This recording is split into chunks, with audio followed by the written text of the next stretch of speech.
Excited to welcome Randolph Macon head coach Josh Merkel to the basketball podcast. This past year, Randolph Macon won its first national championship with the largest margin of victory in NCAA Division III history. The team won a program best 33 games and caps a remarkable run of success for the program during Merkel's time there. Merkel has made 4 trips to the NCAA tourney and has the most NCAA wins in program history. He has been ODAC Coach of the Year 5 times and was named the Glenn Robinson National Coach of the Year the past 2 seasons. Coach Merkel, welcome to the podcast. Great to be on here, Chris. Really excited to talk with you. Well, me as well. Coming off of a national championship, obviously a great run, but just sustained success over the years as well at Randolph Macon and prior to that at Salisbury. So maybe give us an idea of what pushed you guys over the top you felt this year compared to some of the last few years where you also had an opportunity to be able to compete for a national championship. Yeah, and I mean, I think what pushed us over, well, we had an opportunity to finish the season that we didn't get to the last couple of years.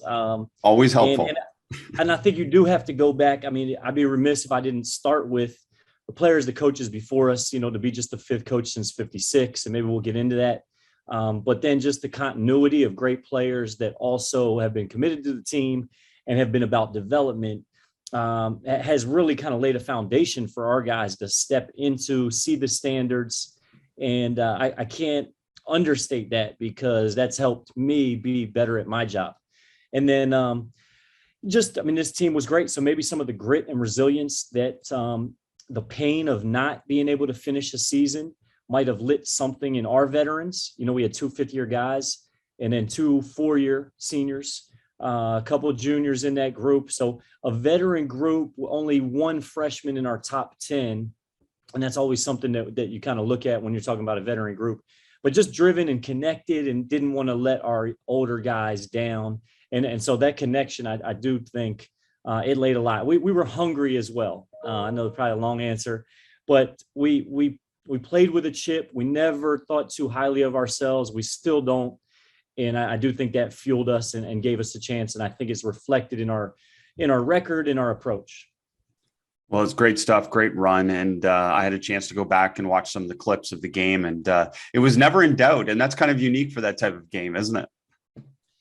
Well, you say never in doubt. I don't know. The game was, and I'm going to talk to Coach Baines shortly because they're way better than that final score. Of course. And so it's one of those things. I think we got up and then got rolling, and they played a little bit later the night before. And maybe not as deep too. So all those things get factored in. I think if we had played them the night before, very different game. So I don't know about never in doubt. It probably looked like that when you look at the final score. I do think our guys were locked in, and not just for that day. I just don't think you have the sustained success like you talked about without being a group that's hungry and focused and has the attention to detail. And we didn't do a shoot around at the gym because we hadn't done it all year when we do these 2-game tournaments. And some guys were asking me about that, and even our own players, like I asked them about it. Hey, do you guys want to go? And one of them was like, yeah, we should go. I was like, we haven't done it all year. And he's like, oh yeah, we shouldn't go. It's like player for player not even remember. But my point is, this group had great confidence in our approach, how we did things, that there was a high level of belief in each other and in our approach. And so that showed up, I think, in that title game, especially. Absolutely. And we're going to talk a lot about your approach and some unique things. And one of the quotes I heard you say, and I'd love for you to comment on this, and we'll start with, I think, one of my favorite takeaways from something I heard you say, and that's every player doesn't shoot the same. So why should every player close out the same? And I just want you to talk about that, because I think that's I love the phrasing of how you said that. Yeah, I mean, I think I've been really fortunate. I've had some unbelievable mentors and defensive-minded coaches. And, I was taught, this is how you close out. This is, high hand, chop, or, big step, short step. And all of that is good and necessary for that baseline, for that youth athlete. And then the more that I played, some of it is you just got to figure it out. You have to find a way. I mean, my closeout is going to be different than a 6'7" guy. A quick guy should have a different closeout than a slower guy, but you do have to find a way. You can't, we say you can't BS it, or you can't BS yourself. So I had to learn the hard way, because I'm trying to, get our 6'7" big guy to close out the same way we would have everybody close out. And I don't know if it was an aha moment. It might've been, who knows where it came from. But the idea was, how do I help you? So I have this really good offensive player that is struggling defense, but he wants it. He's putting in the reps. He's watching the film. He's being coachable. He's doing everything that you ask a guy to do. And yet we're not having this breakthrough. And so by junior year, it was, now we've got this foundation and we've been working at it. It was like, hey, I know this is on me. Somewhere along the line, I need to help you, support you better. What can I do for us to partner to get to do this thing better? And that's where it stemmed from. So we no longer have a one size fits all approach in closeouts and especially in defense. Well, it accounts for individual differences, which obviously you're big on. The other part that I think I want to just shape for coaches is this understanding that you can start it from all teaching the same structure for everyone and then adapting for individual players from there. And that's kind of what you're referring to, is that initially we can teach it all the same, but then we have to adjust and players have to adjust. And how often do they do that without us intentionally telling them to anyways? So true. When we talk about taking ownership, so, the more that they can kind of study themselves, think about it themselves, the more growth is going to happen. And it's almost like, we've heard coaches say all the time, and you're not going to hear anything original from me, but if I want you to be a better defender than you want to be, then we're going to be butting heads all season. And getting those guys to really own it. One of my favorite moments from this season, Chris, was we watched film. Guys know that Buzz Anthony, our point guard, All-American Player of the Year, is a really great defender and in a lot of different ways. And he's so committed at that end.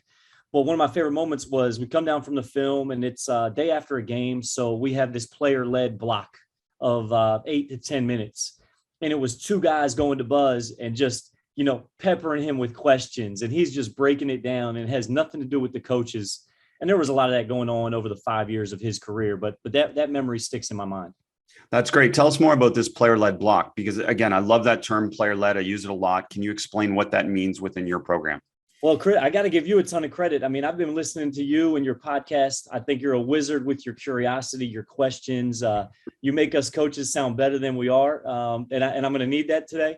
But I'm sure it came somewhere along the line from you. I mean, even the basketball decision-based training, the small-sided games, the self-awareness. So we'll get into that. And I'm not blowing smoke, but I've become a runner over the explosion of this podcast era. And it's like I've stacked those two things and have got to hear a ton of great guests, but also you really summarize things well.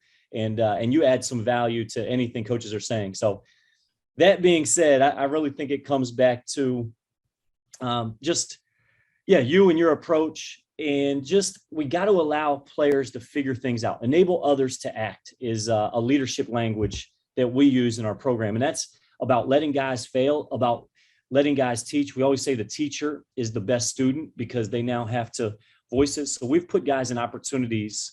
Buzz, for instance, now he'd do it anyway, but I've empowered some guys here recently. We have a more quiet guy, Miles Mallory, whose basketball IQ is off the charts, but he has to be forced. You have to say, all right, Miles, tell us how you guard the ball screen. Tell us your thought process.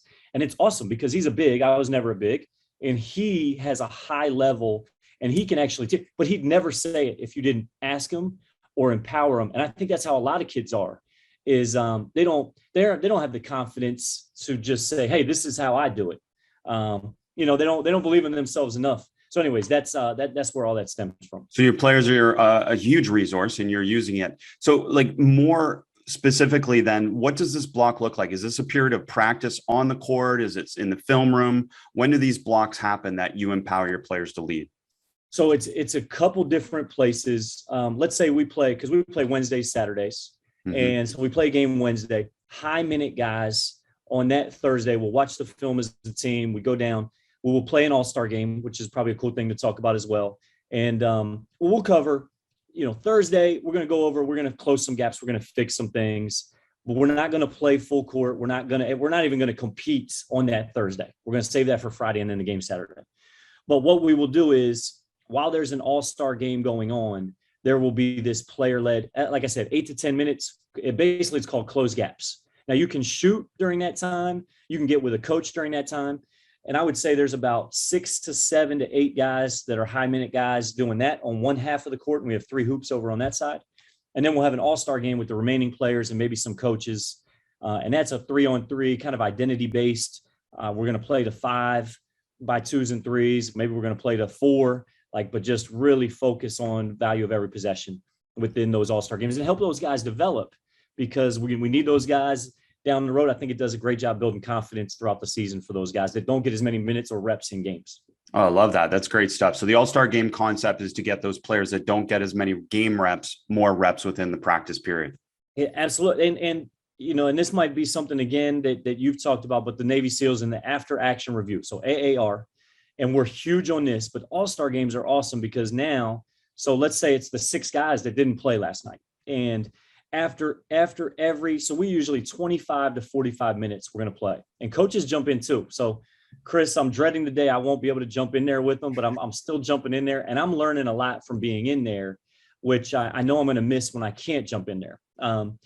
So we'll have these huddles and we'll say, hey, it's about 2 things: celebrate someone, but also, tell us one thing you need to work on, or tell us an observation. Like what did you notice today? And just we're helping guys really self-reflect, which I don't think they do enough.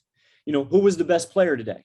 Well, you might get 6 different answers. Mm-hmm. All right, let us tell you who we think was. All right, doesn't mean it's right, but there's going to be a disconnect if 6 of you think you were the best player when clearly one guy was the best player. So I think we can help guide some guys in how they see the game with those huddles, and we do a ton of that. And I know you're big on that. Is that opportunity for reflection? I mean, it's like you make a mistake. If you don't reflect on the mistake, it doesn't mean you're going to fix the mistake. Making the mistake is not going to fix it. And you can apply this to life and to basketball, but it's that reflection that's really going to help bring the awareness so you don't do it again. And we apply that to the court a lot. And so we're big on those huddles and making guys talk and be accountable so that we can have a really vocal team. I love this. And, there's 2 things that shine through from reading stuff about you and hearing you talk. And that's this concept of building connection, and then the leadership journey, which you shared with me. So these 2 things, those things you shared reflect those things. That part of you interacting with your players and these reviews, or even jumping in and playing, is about building connection, isn't it? Yes. I mean, everything is about connect. I love that word. It's a core value for us. You've got to be connected to do anything at a high level, to do anything special. And it makes it more memorable and fun. And that's the other thing too. So it's not just what we do, but it's going to be how we do it. And so, in the recruiting process, we're looking for our kind of guys, but our kind of guys are going to be self-aware, great teammates. Now, everybody says it, but, I haven't been perfect in this regard. We all get seduced by talent. We take a guy, we try to define those things about what a great teammate looks like, because there's some great people, high character guys that will still get caught up in how many points they scored, how many shots they took. And so really trying to get down to it, because if you're too worried about you, then it's going to be hard to be connected. Tony Bennett does a great job talking about humility and what it is. And it's not thinking less of yourself. It's thinking more about others. And that's really what we're trying to bring those guys in, and then bring it out of them. The other part that shone through is, and this is one of your players reflecting this about your program and about you, was in an article, they talked about the fact that you're in the weight room and you're lifting too. And we all talk about modeling behavior, but actually your players being able to notice that and pointing that out as a strength is again, that's a superpower, that your program has built that understanding that we're all in this together and we're going to model the same behavior. Yeah. I mean, now if you look at my frame, you'd say, is he really lifting 3 days a week? But I love being in there. I mean, Coach Rhodes talks about it a lot, sweat with the guys. Coach Rhodes at VCU, but was Randolph Macon head coach for 10 years, mentor of mine. But sweat with your guys, build that sweat equity. Then they know that you are in it with them. Same thing of my staff. I mean, when I'm hiring, you can't turn it on and off. I'm going to expect you to be a part of those workouts because it adds value to our group and also to yourself. So that's a big thing for us. And really, when they're done playing, Chris, I want these guys, I want exercise, because we all know what it does for us mentally. I want it to be a part of their life. I want it to be a part for their kids' lives down the road. And how many athletes do we know that they jammed it in, they crammed 4 years was beat them down to the point where they don't want to pick up a basketball. They don't want to go run. And there's too much joy and too much fun in that. And that's what I want. I mean, what my guys, working out for the next 40 years, it has been modeled for me. I mean, even non-basketball coaches. I think back to Salisbury. Jim Berkman has won 14 national championships in lacrosse. That guy is doing a noon workout every day into his 50s. And it's inspired, like when you ask about it, that comes to my mind, has stuck with me to this day. That's fun stuff. And talk to me about truth over harmony and that philosophy. Ooh, I love it. I mean, can't even exactly say where I got it. We read a lot and we're constantly consuming info. But I love to start meetings with, do you want truth or do you want harmony? Now, every player, when you frame it like that, says truth. The famous line of you can't handle the truth. They do want it, but they can't always handle it. But we're giving them opportunities to practice it and to gain it. And I want the truth from them. I don't want us to be in harmony. And I think it's something that you can cultivate in your program when you talk about it a lot. It empowers guys, your older guys, to speak truth into young guys about their habits and their work ethic and their work rate, and maybe how they're handling themselves off the court, whether it's nutrition or treatments. So it's everything in our meetings, truth over harmony. I'm going to tell you the truth. Now it's going to be my truth. You might have your own version of your truth. I want to hear that too. But I think it's everything. There's another line that says you can't have trust. Let me see if I can get this right. There's no trust without truth, and there's no truth without trust. Like if you and I don't trust each other, then the truth doesn't matter. Mm-hmm. And there's a lot to be said for that. Well, I love it. And I love the fact that even by asking that question, do you want the truth or harmony? You make it seem like their idea. And that's a huge part of leadership as a leader, is to make it seem like it's their idea to get the truth. And then, to be honest, like now it's their accountability to it. Yeah. And Chris, I want them to push back on it. Like, mm-hmm. I'm fine. Like I'm very, it's not like I'm some wise sage that has all the answers. And I make sure I tell them this all the time, that this is a partnership. You can push back, but I might use the film and I might use the numbers, and these things don't lie. And I'm going to use the history, and I'm going to use our past standards of players that have done it at a high level. And so we have models for what it should look like. Another phrasing I heard you say was mistake response, that was such an important part of building this team to this point, is teaching them how to respond to mistakes and their mistake response. Can you explain that a little bit more? Yeah, I think I took it right from Villanova and Jay Wright's great book, Attitude. So we took that value. So we had, when I was at Macon at first, we had 3 core values, and connect, commit, compete. All right, about the 3 C's. And, everybody has theirs. But after a year, I believe it was year 3, we lost as the 1 seed. We won the league, and we had won the league the year before, and we lose in the first round of the ODAC. Chris, this is the 3rd time. The ODAC tournament is a neutral site in Salem. They do a great job. One of the few, I think, neutral sites in Division III. Most people go to the home seed. So here we are. We win the league in year 2, and we lose in the first round. We do the same thing in year 3, and we lose in the first round. So in my first 3 years at Macon, at a place where they had just been to the tournament 7 straight years, at a place where there's 7 most wins in Division III, we have not won a single conference playoff game. And, that was tough. That was painful. It made me question everything that I was doing, maybe really look in the mirror. And we needed the mistake response. I think one thing that was hurting us is we weren't handling adversity the right way. Everything going into year 4 was about attitude, mistake response, starting with sprints. A false start meant everybody ran. And I don't know, it's become now something that we've done the last 4 years. And just like Villanova, we got guys saying attitude on the bench. And, it's just a word unless you bring it to life. And I feel like our guys have really helped bring it to life. It sounds like they have, and it's great phrasing. And I know I'm big on feet first. Everything starts from footwork. Everything starts from your feet. And I know that this is reflected in what you do and how you approach so many things within your program. So can you take us to an understanding of the value of starts and stops and the basic fundamentals within your program? Yeah. And Chris, I was just listening to you talk to Brandon Payne this morning, and I sent it to our guys. He was unbelievable talking about vertical, right? The 1-2 and being a vertical jumper. And man, that guy's high level. So people need to go back and listen to that one. But for us now, starts and stops, I think, is a Doug Novak thing. And I know that's another guy of yours that, I studied Doug 3-4 years ago, and he was so gracious in spending some time, but he had such a great resource when you went to his website. And I mean, I dove in, I printed everything and read up on everything and studied everything about him and his program. And I do think Starts and Stops came from him writing it on a napkin. It became a language.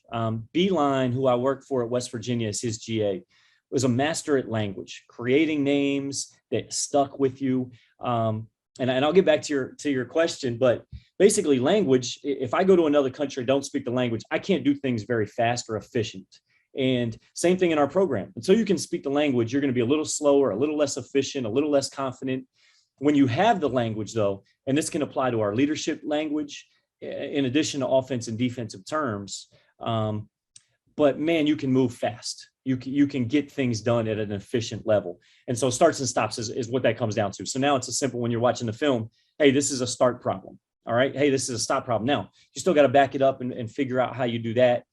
Beeline was great with turnover prevention. We're big on don't beat ourselves. You know, Bill Belichick says, first thing first is don't beat yourself. And so I think we do that first. It does take away from some guys' ability, I don't know, to fly in there off one foot and maybe get a tough basket here and there. But I think the risk of that versus the return that you get, you add some different tools to their toolbox that makes them an even better player. And they can still go off one. I say if you can go dunk it off one, you do it every time. But that's kind of what that Starts and Stops mean, is we have to be able to do both of those without mistake 99% of the time. And so you got to break it down. You might have to slow yourself down. You may not get by guys all the time now, but then you got to figure out how to, without beating yourself, then go beat people making those plays. Hopefully that gives listeners enough right there. Yeah, don't beat yourself. Obviously, a lot of coaches say it. Your program is obviously reflecting it in the numbers, but also in how you approach it. So can you give us an example? And I think one of the examples you said to me was the mouse game. Yeah. I mean, I love the mouse game. Again, stealing from Villanova and guys that do it at a high level. The whole mouse in the house when you're playing against somebody shorter, and just posting your guards, flipping the hips. So it could be a live dribble. I think some people call it the Barkley, where you flip the hips and you back that guy down like you're playing in the playground. So that almost is more effective, Chris, than the actual post up, because you can have some turnovers with the post entry and trying to run something with the right timing. But basically, anytime that we can flip the hips and get the ball down there and let those guys go score or create. We got such good passers at the guard position. Those guys are also strong. And it's a great way to play. The game slows down when you're playing with your back to the basket and you get that ball to the block. And it's a great way to help to slow things down while getting a high percentage shot, maybe getting fouled or getting an inside out look. So that's what the mouse is. And it's just another form of stopping, other than landing on two. Right. And so some people talk about, and Doug Novak obviously talks about that, the Barkley is a protection plan. Like you turn a drive into a post up because the drive got stopped. But in some ways too, what you're saying is this is intentional because we're attacking a matchup with it. Yes, for sure. Attacking a matchup. Certain guys, within the league that they're just not used to guarding it. Maybe we have a strength advantage. So not even height, but Buzz was 180 at the point guard position. So he was physically could overpower some guys down there and draw some fouls or make some good plays. And it's been great for us. So we have one guy that's developed. So for his mouse, he's developed like a fadeaway, which he would have never thought he would add that to his game coming out of high school. So it's been really cool to see. Then we had another point guard a couple of years ago. His mouse game was like, he was just really good faking, could get you up and under, step through, never faded away. So I think it can, again, going back to individual freedom and choice, guys can find their way and we can have completely different mouse game or mouse finishes for certain guys. Yeah. And they're all different. And that's the fun of coaching, isn't it? Part of that is figuring out what can work for a certain player. And the cookie cutter method does not work generally beyond that initial structure that you give them. So talk to us a little bit more about the 2 foot, playing off 2 foot, how you develop those habits from the beginning of the year to the end of the year. Because I know one thing that seems to shine through is that you develop them somewhat through drill base, but the main emphasis becomes in small sided games and different types of constraints that you give them, right? Yeah. And we've stolen from PGC in that regard with some of the 3-on-3 kick out game, which is, I'll start with the constraint. And basically it's like you can, if you go off 1 foot, even if you score, it's no good.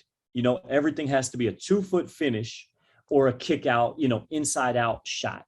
And they can't dribble in for a floater. So what it does, let's say you and I and someone else, Buzz Anthony is playing on our team. It's me, you and Buzz. And you and I, we can't get ignition. We can't get by our guy. But you and I are great shooters. Well, now we need to figure out how can we create some separation from our defender? How do we plant our foot? How do we time it with the ball seeing us? And let Buzz do all the ignition. Because what's interesting is if we were to take some high school guys, 3 high school guys, all 3 of them would be trying to drive. And so 2 dribbles and getting stopped and not realizing that they just killed the flow and killed the offense. And so I think understanding guys' strengths, not just Buzz understanding, but you and I understand. That's why we do a lot of the small-sided, because it changes depending on who your teammates are. And Buzz might realize, all right, Chris and Josh can't get open against their defenders. I've got to go off 2, no matter what, work on my mouse game, work on it, or we're not going to score to win this game. So there's a lot of feedback, I think, that you can get within that. And then let's back it up to great story, Buzz freshman year. And he was a starter, and he has been a really good player, great player for us. And signed with age, going to go play overseas. Just super excited about his journey here. But he asked me somewhere in between middle of his freshman year, he says, Coach, well, why can't I go off 1 foot? Or when can I go off 1 foot? I'm like, you go up and dunk it. You can go off 1 foot anytime you want. If you can go score 99%, if you're going to make a 99% layup, 100% layup, then go off 1 foot. I got no problem. But what we're doing is adding a tool to your toolbox for any situation. Let's say we don't have a 6'10" shot blocker. All right. We don't have one in practice for you to ever simulate, but we're going to play against some high level defenses. And if we haven't prepared you for it before, if we just wait until the crisis hits, we're going to lose that game. And so it's all about kind of training for beating the best teams in your league, or training to win the big one, which is going to take adding tools to the toolbox, which is going to take, you can't just fly in there off 1 feet. Think about how often those get blocked, how often those get missed. We call them air ball layups if they don't touch the rim, and how that fuels the other team's offense. And I will say, if we do any one thing well, it's not allowing teams to get going in transition, get easy ones. A lot of it has to do with our shot selection, which as coaches, we all know. Great stuff. Just circling back, 3-on-3 kick out. So they must shoot off 2 feet in the paint, or it's a kick out 3. That's the general scoring system. Exactly. Well, you could say kick out 2, okay. But as long as they're not dribbling before, so they can make a cut and pull up. But it's basically, if it's a live dribble, then you've got to get all the way into the paint. And so guys start to realize too, man, I got to really go for it. This was my chance. I think it empowers people. Too many kids play fearful, don't want to make a mistake. It can be empowering too. Like, I don't know if you're listening to this and you feel like, well, now they're afraid of it. And no, it's in a lot of ways, the constraints say, if you put it on the floor, you do need to beat your guy. So go for it. Now we'll give you the feedback. Hey, maybe this isn't the matchup for you to do it against, or only you, Chris, should be going on a closeout. You shouldn't be doing it if that guy's already, in a stance. I think that's where guys really can learn a lot from different matchups. And so I think I gave you most of that drill, 3-on-3 kick. Yeah, I mean, it's pretty simple. And you blow the whistle for those points of emphasis, and you treat it like a turnover. I like the term ignition. So the igniter is the person trying to create the advantage. Is that what you're phrasing? Anything that can light that spark to get you shoulders by, get that second defender to come over, or get you in the paint. And then to work on ignition, I'm not sure if you still do this, but I saw at one point you talked about playing a lot of one-on-one after practice. Yeah. I mean, I love one-on-one. I remember Paul Pierce saying how his Boston Celtics team, like how much those guys would play one-on-one. That may not be the best thing for ignition, but it's the best thing for figuring out how to keep the ball in front, make guys make tough ones over. And also, what is your go-to move? Like Buzz loves to ask even recruits this question. He'll say, Chris, what $1 million, game is on the line, your ball, top of the key, what move do you go to? And it's really funny. You hear a high school guy, do you hear a pro answer that? They will tell you exactly what they're getting to. All right. You hear a high school kid answer that, and even some of our college guys, oh, I'm going to go right. I'm going to go left. Like they've got 3-4 different ways. And it's like, no, your go-to is like your actual one move that you can do against anybody. And, they'll say, well, I'm going to go right and pull up. You're going to do that against a 6'5" guy, 5 inches taller. You're probably not getting that off. So, it's a fun question, But through one-on-one, those guys really figure out how they can get it off against different level defender and height. I love that question. That's great. And you talked about this before too, the power of the question. I know you're similar, like-minded. You're curious. You ask a lot of good questions, but there's also a danger in asking too many questions, isn't there? There absolutely is. And I've, I'm on that line all the time. Me too. I would say some of the best advice I got, Chris, a couple of years ago. Friend of mine said, I don't read during the season. I'm a huge reader. I mean, I love getting 2 books a month, and there I am. But it would pull me away sometimes. There's that great idea. It's hard to say no to. And so I've gotten away from in season. I may read 1 book now. So 5 months for 1 book. And it's usually something more enjoyable than, what I'm getting from. Like I just finished a Malcolm Gladwell book, Talking to Strangers. I'm not reading that one during the season. So I think decreasing the inputs can be huge. And even from whether that's, now I haven't really limited the podcast because I love listening to that on the run, but I will say I've limited what I would implement because my mind can get racing. It's like today, I'm listening to your podcast. I send it to our team. Hey, you guys could take something from this. They get a lot of those things. But I do think you have to have some conviction in what you do while always being 1 step ahead of the posse. You read so much about how people get stagnant and they do what they've always done. I think that's good as long as it's the non-negotiables, but you have to look at being 1 step ahead because if we keep doing what we're doing, teams are eventually going to figure it out. And you also mentioned, obviously, John Beilein, the influence. You can talk to that a little bit, but you gave us kind of an example. But can you go more specifically with giving us a language example? Because I know specificity of language for him is so important. Yeah, I mean, man, his whether it was the 2-guard language, giving players terms. So let's take the 1-3-1, but it was a piranha down at the bottom. A guy just a pit bull that was going to be everywhere, and then when the ball got to you, he was going to be all over you, eating it up, kind of thing. So I think visuals, and I know some people have done some studies around the visual sticks with the guy. So like hunting the paint for us. And I just heard paintball for the first time listening to Andy today from Ferris State. I'm going to steal that one, but getting paint on your feet. So getting those visuals to guys, I think is a language that can really be helpful. Like we're big on quotes too. And I think mantras, like a lot of teams are. You mentioned the truth over harmony, pays to be a winner. I think those things are true and people repeat them because they can be helpful. For instance, leadership language, it's model the way. It's inspire shared vision. It's challenge the process, enable others to act, encourage the heart. Now, our guys may not memorize it, but when you put it up on the board, they'll come back to, oh yeah, I remember that. And I know what this looks like. And here's an opportunity to challenge the process that we need to do. So I think when you have that language and you can define some things, even in leadership, it can help you really take off. So, and you do this, obviously, even reflecting back on you calling it the all-star game. It's not 3-on-3 scrub time. It's the all-star game, and it phrases it completely differently for them, doesn't it? Yeah. And that's another, Beilein example too. So that, that guy is just a legend and a Hall of Famer and so fortunate to work with him, learn from him. Yeah, it's the all-star game. And there was one, something just came in and out of my thought space there.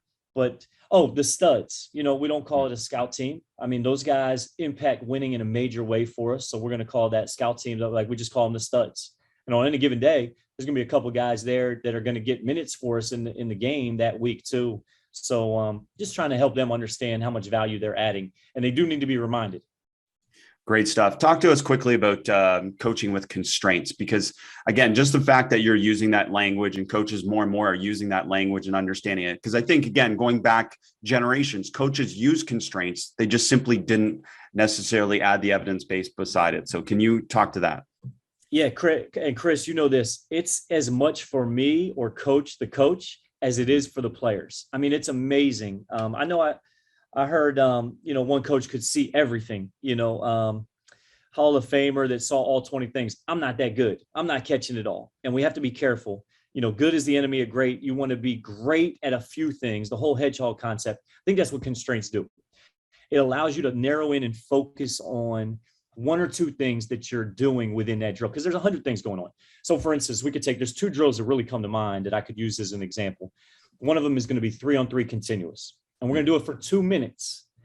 But there early in the season, if we give up, so 3-on-3, if we give up a transition layup where we don't make somebody shoot over body, then we'll start the clock over, because we haven't done it at a high level. So I think the constraint right there is if we really mess up a non-negotiable, then we have to start it over. And by the end of the year, and the other constraint is, this is for me, for 2 minutes on the clock, I'm not going to stop it when we're doing this at a high level.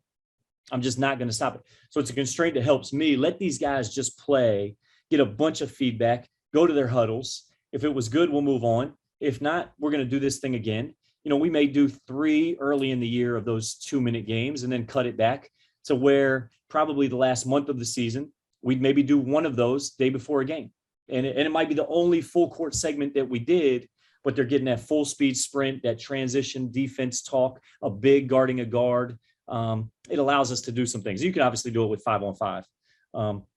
I don't know. I could go to the other one, 2-on-2 appropriate, but maybe that's enough in terms of that. Well, it gives, we might go there, and I want to go there, but it just gives us an initial idea of what you're talking about with coaching with constraints. And really, for all of us to think about it, it's a way to be able to coach them while they play the game in a more efficient manner. And I love that you drew the parallel for you too.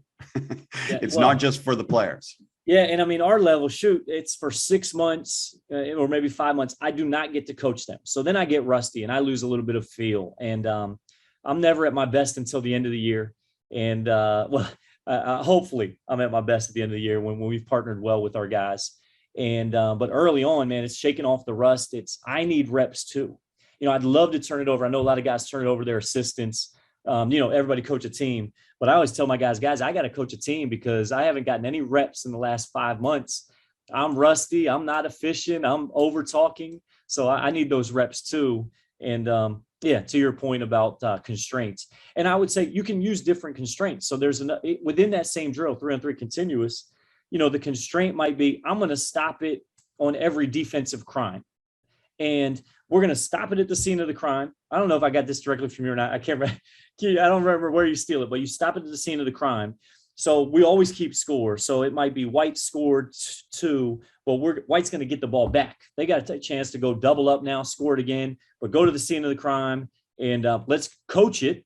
Let's fix it right then and there, which should be easy. And then now something else could show up. So I love that. I mean, scene of the crime, that's cool. I don't call it that. I call it hold, recreate. And then you obviously recreate the situation, coach it in the context. And then, as you said, carry on. I love that part of it too, which is what coaches don't understand. Then you can carry on. And it's short bursts of information. Awesome stuff, coach. One thing I want you to go, let's go back to the 2-on-2 first, because then I want to talk about something else. So explain that 2-on-2. Yeah. And this is Teddy Hotelling, a great head coach at New Haven. We worked together at Eastern Kentucky. I believe he got this from an NBA buddy of his. So it's simple. You got the offense in the corners, the coach is at the top of the key, the defense starts on the block, and it's 2-on-2. The offense fires up and you hit either guy. Now the defense has a long closeout. And basically, if he drives baseline, he has to throw it back to the coach. You get some defensive basically, we've changed the name to 2-on-2 appropriate. So there's when to help, when not to help. And you're working on offensive, but also defensive decisions. Because how many times does a guy try to help his brother, his teammate, when he didn't need the help? So that constraint of just having 2 players on the floor, making it really hard, long closeout, man, that guy, he's going to be open for a 3. So if he's making it, defense doesn't get a stop. And we do stops in a row like a lot of people. So you might have to get 3 in a row, which can take you 6 to 8 minutes, and you may never get off. If there's a bad defender there or a young defender that's still learning. Same thing, a shot goes up, you got to close the possession with a rebound. So you're isolating a block out and a 1-on-1 and having to get a rebound. And that can be tough for a guy. So, when you minimize the players on the floor, you can expose things in a major way. And so the constraint is the number of people, but it's super simple drill. And you just hit one guy and play. We might hit the guy that we want. There might be by the time that we hit February and there's 2 defenders we're really trying to bring up, we're just going to put them on D until they get a brick, we say. And so by February, they may be the only two to play defense before we move to the next segment. And like a constraint, as you're pointing out, can be a scoring system. It can be the number of players. It can be all these different factors that we use. And you talk about a lot of these things being emphasized as small-sided games that provide feedback, and then also these offensive drills for self-awareness. And I love both those phrasing. So can you talk to both those things, because they reflect what you're talking about right now? Yeah. I mean, feedback loop is huge. How do you handle the feedback loop, both from players and coaches? And not just did you handle it, but do you seek it out? Do you embrace feedback? I mean, we're still trying to find guys. I mean, those are our kind of guys that are proactive about asking questions and being curious about their development and their game. We want to put them in an environment where the game does the teaching, or the game is the bad guy, or the drill is the bad guy versus me being the bad guy. And I think that's what those drills have the opportunity to do is, okay, we threw it to a bigger guy, let's say 2-on-2 appropriate. We threw it to him. He probably should throw it right back. Why did you take 2 dribbles and get to nowhere? And now you made the other defender, you made it easy on him. So to me, right there, by throwing it to him, we're giving him an opportunity. You should have boomeranged it right back. And in a game, would you put the ball on the floor? No, you haven't developed that skill, or you're not the best option for that.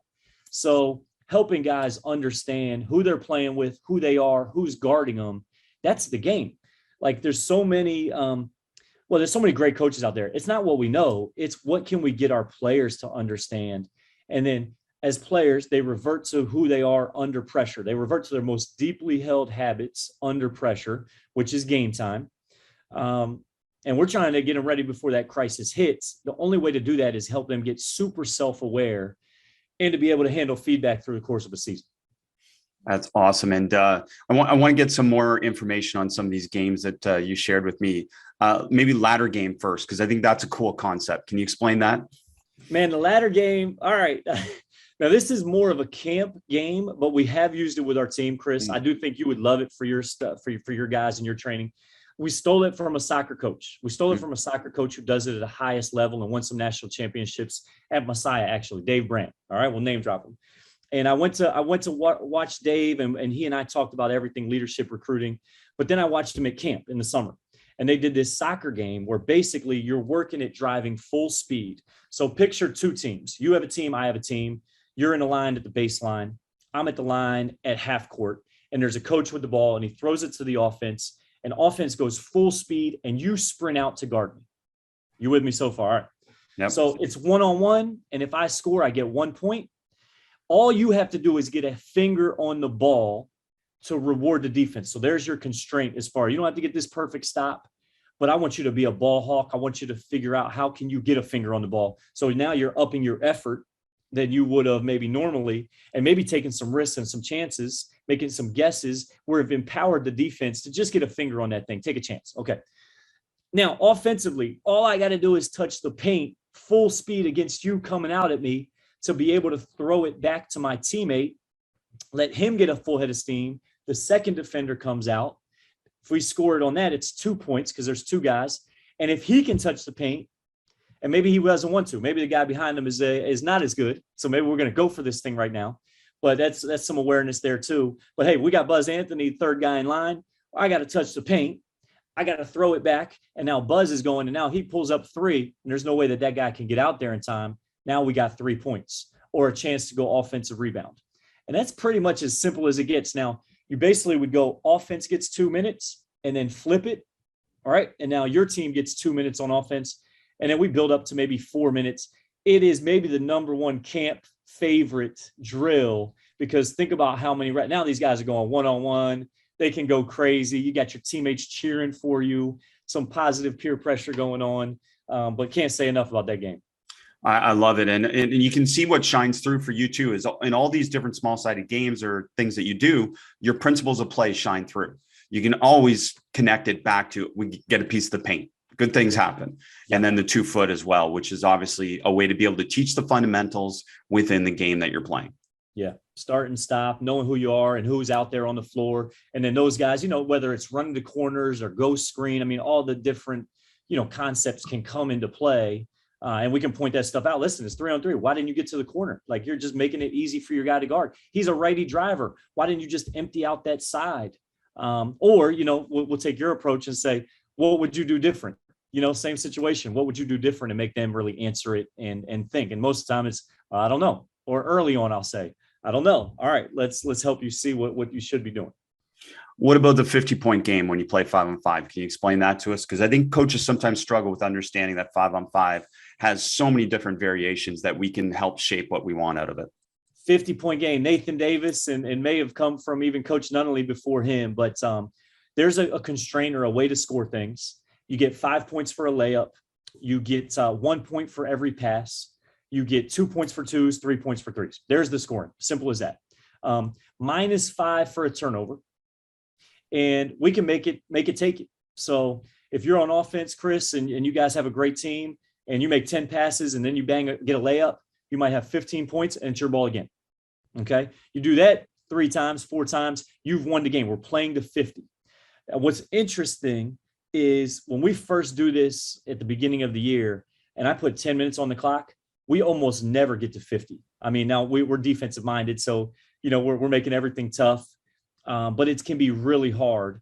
And then any turnover is going to drop you down as well. And, but I've learned the longer I do it, how valuable it is to our team, because what it does for your defense is they start taking more chances.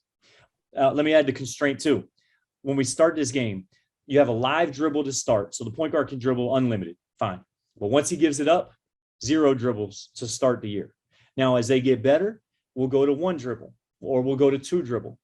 But I'll tell you one thing we put on the board and remind guys at the end of the year is this is a 50-point game. And what it means is these guys are down and they're coming after you. And you can't take 1 or 2 dribbles. You need to be ball strong. You need to use your pivot game. You need to hit that guy when he's open. So it allows us, again, the language when teams heat us up and the understanding that, well, I have constraints on my dribble right now because the other team's more athletic or whatever it is. So I know you've learned this through your time with using all these small-sided games, these point systems that you've adapted.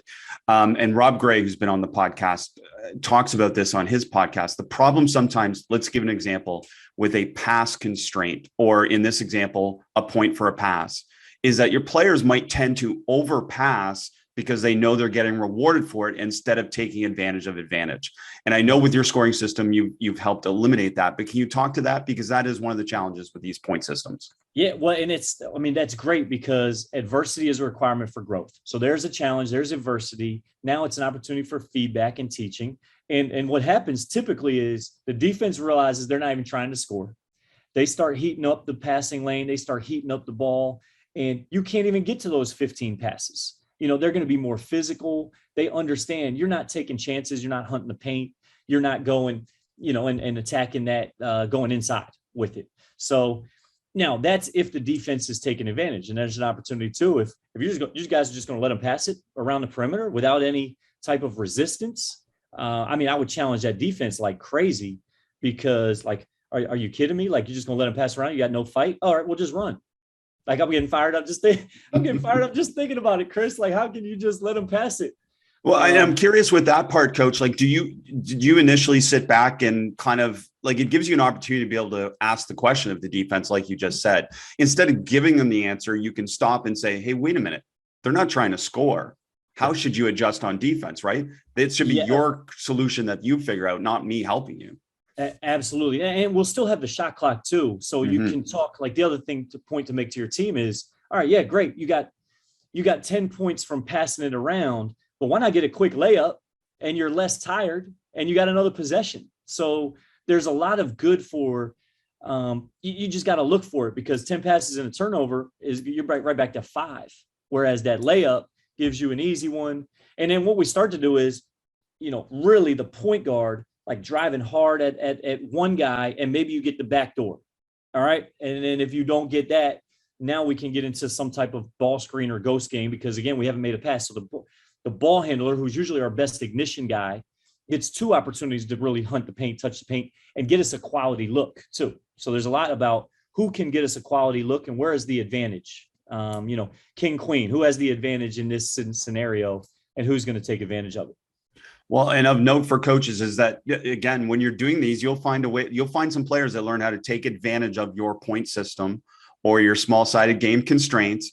And those players should be rewarded because that's smart when they figure out how to take advantage of it, because it challenges you now to come up with something that they can't take advantage of. Right. Oh, 100%. I mean, we got those guys too that, that's when you're like, all right, these guys are playing the drill. Here's the next thing that we're going to add to it. There's plenty of that, but you're right.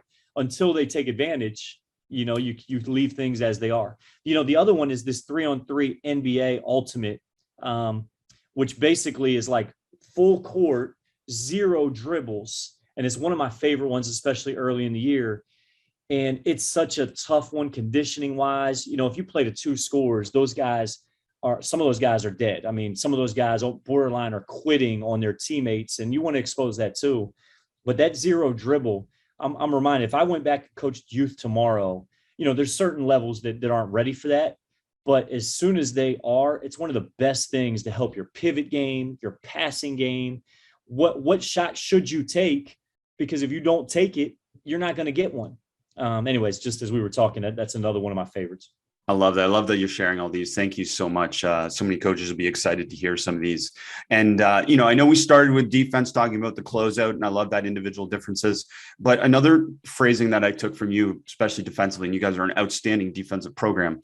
Rule number 1, keep the ball in front. And rule number 2, pressure as much as possible without violating rule number 1. How simple is that? That's tremendous phrasing. Yeah, well, that's a Mike Rhodes ism right there. And it's as simple as that. Yep, I'm fortunate to, be mentored under those guys. But ball pressure is a big deal for us. And I don't care how unathletic, sometimes guys are given an out and they get to settle for less than what they're capable of.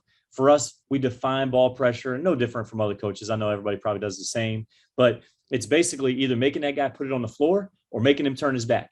So what happens early in the year is, guys think they're on the ball and that guy's just standing there looking, scanning the floor. And it's like, you're there, but you're not there. You're applying 0 ball pressure. Ball pressure is you make that guy bounce it or you make him turn his back. And so you gotta figure out how to do that.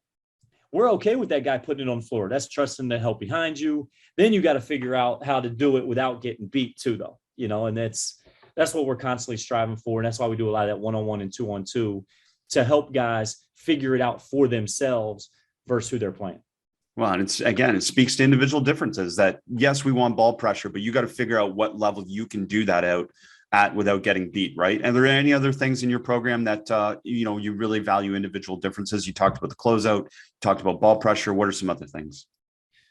We talk a ton about playing to strengths. I mean, that we have a pro style offense that's going to take advantage of your unique strengths. I think seeing guys uniquely, both in their game, but also in their personalities. One of my favorite things, Chris, is I haven't given a pregame talk in over 3 years, maybe 4 years now. So it's finding a guy so I will put the bullets on the board. Everybody's got their offensive and defensive bullets. We go with 5. My assistant will talk personnel. And then we turn it over to, this year was David Funderburk, our senior. David talks about the defense. And then he turns it over to Ian Robertson. Ian talks about the offense. Seeing those guys find their voice, get so much more confident and engaged and taking ownership for the process. It's like we're speaking the same language. By the end of it, I could put some initials up there and those guys are like, know exactly what I want to say and are probably saying it better and connecting it to the team even better than I would. That's been a fun way to approach it.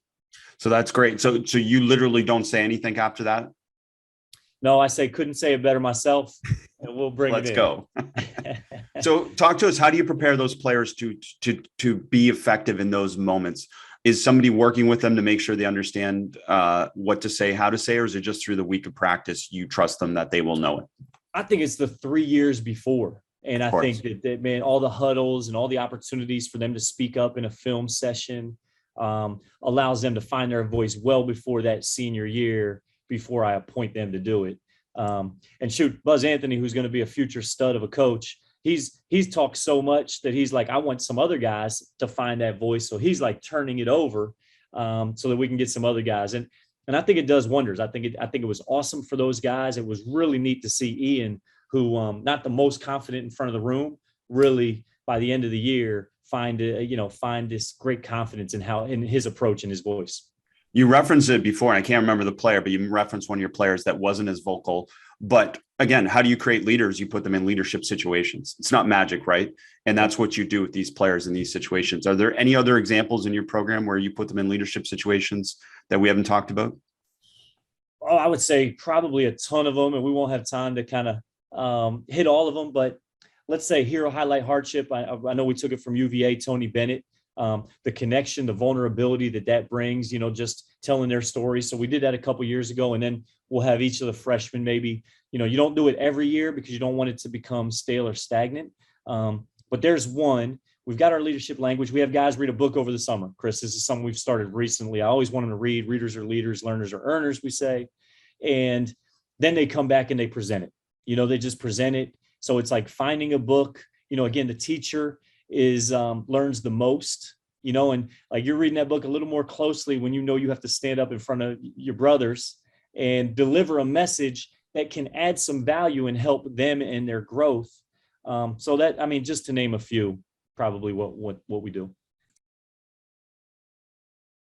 Coach, so many insights. This has been tremendous to talk to you. And just as we wrap it up, what are some other takeaways from the journey from building the program into a championship program now that you are today?